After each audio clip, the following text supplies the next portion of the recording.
Simon, thank you very much for joining me today in the studios, and congratulations to yourself and the PRD Technologies team for winning Software Vendor of the Year at the CRN Channel Awards 2022. Oh, thank you very much, and thank you for having me. No problem. So tell me, what does it mean to be shortlisted and to win Software Vendor of the Year and to be recognised within the UK channel?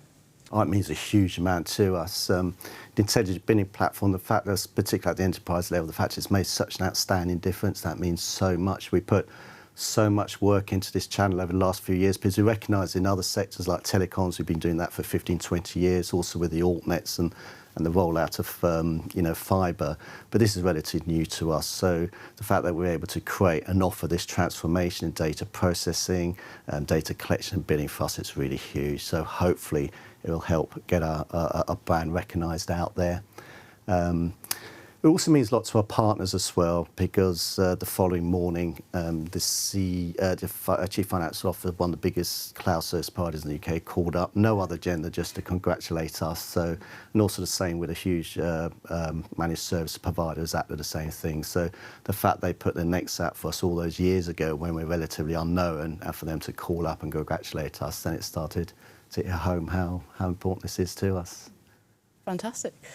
So obviously there's a lot of change happening in the market right now. So I just want to get your thoughts on what you think is the most important decision your partners should consider making sooner rather than later. Yeah, there's a lot of changes going on. I think one of the biggest changes is trying to move away from manual processes to automating that process. We had a presentation only on Tuesday, and they were explaining their challenges, and one of those challenges is a very manual processing system. So what intelligent bidding could do is try and automate that whole process. So we'll interface with the various subsystems, we'll pull that data to eradicate anything that's manual, and that's what we try and do. We went live with quite a large, in fact, a very large cloud service provider about 2 years ago. Their words, not ours.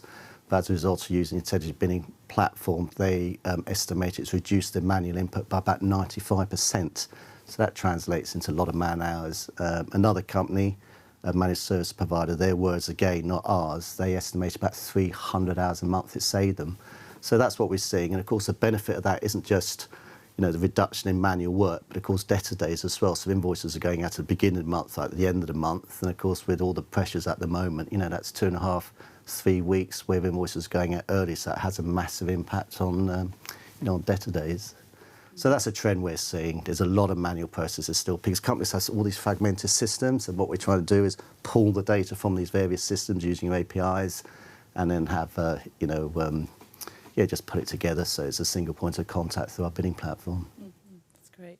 So this award recognises success of the last year, but success doesn't mean that you didn't come across any challenges along the way. So I just wanted to ask, what are the top challenges likely to shape managed services over the course of 2023, in your opinion? Oh, there's huge challenges at the moment. I guess one of the biggest ones for all businesses, profitability, margins are getting squeezed. There's a lot of competition, which means companies need to differentiate themselves. That's quite hard.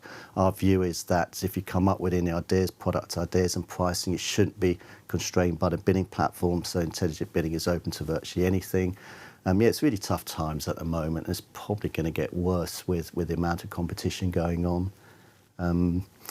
So what we try and do is, as I mentioned, we try and automate that process. A lot of companies at the moment are going through this efficiency versus cost cutting type analysis reviews. So intelligent bidding works with both, really. So our remit is no one likes bidding. If we could cut out the manual processes, then that's where we try and come in, particularly at the enterprise level.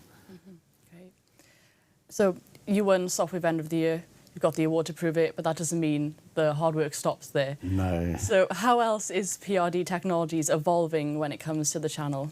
Well, we're always pushing boundaries. I mean, that's what we do, and that's why we have a development team. So, clients, prospects will come along, they have these ideas, and it's important we meet them quite regularly, do bidding reviews so we could keep in touch with what their progression is, and can we mould the platform to meet their requirements. So that is key to us, but not just product development enhancement, but what we do internally as well with the capacity management, staff management, make sure we've got the skills to deal with the future.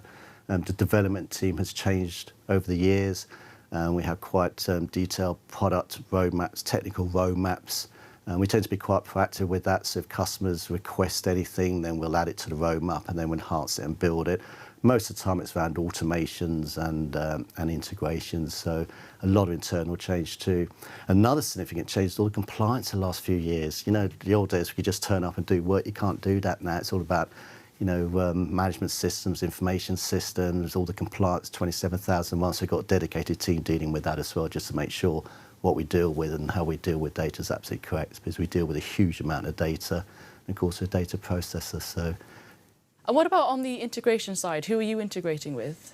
And we integrate with the key partners that are used in the channel, particular companies like Microsoft, for instance, Microsoft Dynamics, Power Automate. We're doing work on that now. The development team also doing work on the Dynamics Finance and Operations side, which I believe is the accounting side of Microsoft Dynamics. ConnectWise is a very popular CRM system within the channel, so there shouldn't be any manual transfer data from ConnectWise, for instance. That's just one example of CRM system. We use many.